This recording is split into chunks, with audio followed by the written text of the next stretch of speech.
What's up guys, this is Masi. Welcome to another video. In this video I want to solve you another example of relative motion in one direction. This question is saying that a suspicious looking man runs as fast as he can along a moving sidewalk from one end to other, taking 2.5 seconds. Then security agents appear and the man runs as fast as he can back along the sidewalk to his starting point. This time takes 10 seconds. What is the ratio of man's running space to sidewalk speed? Man's running speed over sidewalk speed. So it's going to be, the first time it was velocity of sidewalk plus velocity of man equals to the distance divided by 2.5 seconds. In the second situation, which is backward, velocity of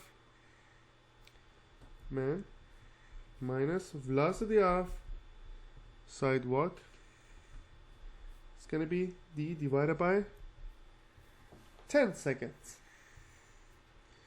So in order to solve it, cross multiply, d will be v sidewalk plus v man times 2.5, and the second case is going to be v man minus vs times 10. So these two has to be equal, so when you distribute it, it's going to be 2.5 vs plus 2.5 v man equals to 10 v man minus 10 vs. Then what I can do, I can move this one in here and that one to the other side. Is going to be 12.5 vs equals to 7.5 vm.